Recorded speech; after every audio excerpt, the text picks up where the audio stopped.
औज़ुबिल्लाहिस्समीउल-अलीम मिनश्शैतानिर्रजीम बिस्मिल्लाहिर्रहमानिर्रहीम अल्लाहुम्मा सल्लि अला मुहम्मद व अला आलि मुहम्मद व बारिक वसल्लम इन्नका हमीदुम मजीद। दुआ में बहुत ज़्यादा ताकत है। दुआ इबादत का मग़ज़ है, क्योंकि दुआ बंदे को अल्लाह से जोड़ती है। इसलिए हम मुसलमान हर काम से पहले दुआ करते हैं। हम पैगंबरों की दुआएं याद करते हैं, अपने बच्चों को याद करवाते हैं और हमारा यकीन है कि इससे काम होते हैं। लेकिन फिर एक प्रॉब्लम ये है कि हम काम की जगह भी दुआ करना चाहते हैं। दुआ काम को रिप्लेस नहीं कर सकती, काम में बरकत दे सकती है और देती है। आइए इसे समझने की कोशिश करते हैं। मसलन, क्या गंदम बोए बगैर सिर्फ दुआ से तैयार फसल मिल सकती है? क्या गंदम काटे बगैर, आटा बनाए बगैर, खाना तैयार किए बगैर सिर्फ दुआ से तैयार खाना मिल सकता है? नेक और साले औलाद के लिए दुआ बहुत ज़रूरी है, लेकिन नेक साले औलाद के लिए शादी बहुत ज़रूरी है। फिर औलाद होने के बाद दुआ से यकीनन वो औलाद नेक और साले होगी, लेकिन अब उसकी तरबियत, तालीम, इखलाक पर बेइंतहा मेहनत करना होगी। ना शादी के बगैर औलाद की दुआ कारगर होगी, ना औलाद को मादर पिदर आज़ाद छोड़कर वो साले हो सकती है।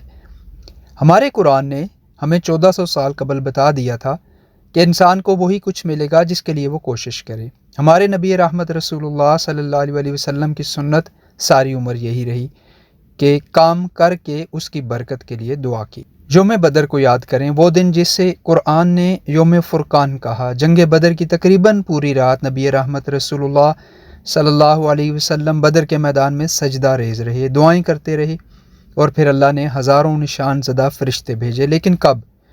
जब वो चंद मुसलमान जो मौजूद थे, वो चंद तलवारें, चंद घोड़े जो मुमकिन थे वो लेकर मैदान जंग में सफारा हो चुके थे। जो कुछ था वो लेकर अपनी जानें कुर्बान करने के लिए जब वो मैदान में आ गए और दुआ की, और फिर दुआ की बरकत ने फरिश्तों को सिपाही बना दिया। आज बदकिस्मती से हमारे नाम निहाद मौलवी हजरात हमें ये बताते नज़र आते हैं कि रिज़्क तो अल्लाह के ज़िम्मे है, इसके लिए इंसान को भागने दौड़ने की क्या ज़रूरत। यह समझने की ज़रूरत है कि रिज़्क अल्लाह के ज़िम्मा, लेकिन कोशिश इंसान के ज़िम्मा है।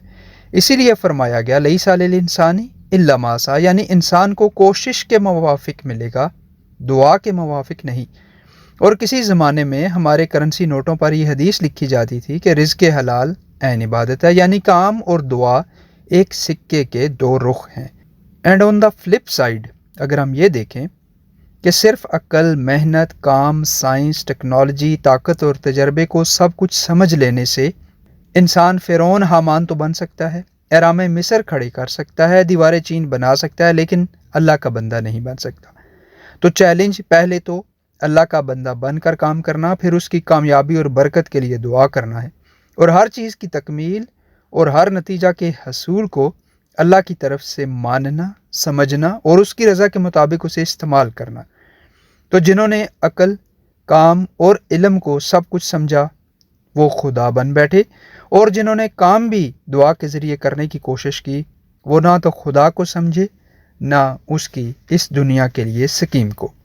परिंदों, जानवरों और बाकी मखलूक़ात के लिए ये मिसाल तो अच्छी है कि वो स्टोर नहीं करते, लेकिन फिर बाकी मखलूक़ात को ना तो बिजली चाहिए, ना गैस, ना खाना बनाने के तरद्दुद, ना वो फसलें उगाते हैं, ना डैम बनाते हैं, ना कारें, जहाज़, ना इंटरनेट और ना कंप्यूटर और मोबाइल, और ना वो अपने आमाल के लिए मुकल्लिफ हैं, ना उनका हिसाब किताब है, ना जन्नत दोज़ख। तो भाई बाकी मखलूक़ात हैं, आप अशरफुल मखलूक़ात हैं। बाकी मखलूक़ात आपके लिए बनाए गए, आप अल्लाह के लिए बनाए गए, और आपके लिए कुरानी हुक्म है और सुन्नत रसूल है लैसा लिल इंसानी इल्ला मा सा। तो बग़ैर कोशिश के कोई काम होगा नहीं, और कैसी ही कोशिश कर ली जाए बग़ैर दुआ के उसमें बरकत नहीं हो सकती। तो ये दोनों अज़ हद ज़रूरी हैं, लाज़िम मलज़ूम हैं। लेकिन इस सोचने के रिज़्क तो लिखा है, इसके लिए इतने तरद्दुद की क्या ज़रूरत, इस सोच ने मुआशरे पर नेगेटिव असरात डाले हैं, और मुआशरे में जो बेअमली नज़र आती है वो भी बेवजह नहीं। अल्लाह ताला हमें दुआ के साथ साथ काम की बरकतों से फैज़याब करे। अल्लाह ताला समझ अता फ़रमाए, आसानियाँ अता फ़रमाए और आसानियाँ बाँटने की तौफ़ीक़ अता फ़रमाए। आमीन या रब्बिल आलमीन।